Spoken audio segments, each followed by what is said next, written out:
From starting ஸ்டேஜ்ல இருந்து என்னுடைய குழந்தைய கையில வச்சிருந்தாலும் அடிக்கிட்டே தான் இருக்கணும், எல்ஸ் தொட்டில போட்டாலும் ரொம்ப நேரம் அடிக்கிட்டே தான் இருக்கணும், கொஞ்சம் தூங்கினாலும் நடுவில் வந்துட்டு அவங்களுக்கு டிஸ்ட்ராக்ஷன் ஆகும், அகைன் போய் நான் ஆடிட்டே இருக்கணும்.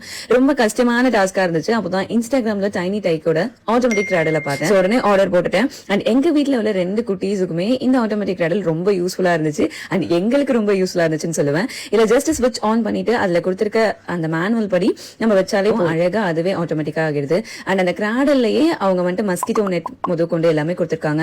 சாஃப்ட் குஷன் இருக்கு. அண்ட் அந்தந்த கேஜிஸ்க்கு ஏத்த மாதிரி அந்தந்த ஸ்பீடும் நம்ம வச்சுக்கலாம். மேனுவல்ல கொடுத்திருக்க ஸ்பீட் படி உங்க குழந்தை எந்த கேஜில இருக்காங்களோ அதுக்கு ஏத்த மாதிரி நம்ம ஸ்பீடை நம்ம அதை செலக்ட் பண்ணியும் வச்சுக்கலாம். முக்கியமான ஒரு கொஸ்டின், இது குழந்தை யூஸ் பண்றோம் ஷாக் ப்ரூஃப் அப்படின்னு கேட்டீங்கன்னா 100% ஷாக் ப்ரூஃப் அப்படின்னு சொல்லுவேன். ஏன்னா என் குழந்தைக்கு 2 months மேல நான் யூஸ் பண்ணுவேன். ரொம்ப கம்ஃபர்டபுளா உங்களை தூங்கவும் வைக்குதுன்னு சொல்லுவேன். நீங்க யோசிக்கலாம் எவ்வளவோ கிராடல் எவ்வளவோ பிராண்ட்ல இருக்கு, நீங்க இதை வாங்குனீங்க அப்படின்ட்டு. எனக்கு இதுதான் ரொம்ப அஃபோர்டபுளா இருந்துச்சு. ஏன்னா கொஞ்ச நாளைக்கு தான் நம்ம இவங்களை வந்துட்டு கிராடல்ல தூங்க வைப்போம். சோ அந்த நேரத்துக்கு எனக்கு இந்த பிரைஸுக்கு இருந்தா போதும்னு சொல்லிட்டு தான் நான் இதை ஆர்டர் பண்ணேன். இதுக்கு மேல இந்த கொஸ்டினும் இல்லைன்னு நினைக்கிறேன். இன்கேஸ் கொஸ்டின் இருந்துச்சுன்னா கண்டிப்பா கமெண்ட் செக்ஷன்ல கேளுங்க. அப்புறம் என்ன யோசிக்காம ரொம்ப அஃபோர்டபுள் ரேஞ்ச்ல குஷனோட ஆட்டோமேட்டிக் கிராடல் உங்களுடைய குழந்தைக்கு வேணும்னா கண்டிப்பா டைனி டைக்ல போய் இந்த ஆர்டரை பிளேஸ் பண்ணிக்கோங்க. Until then, see you next video.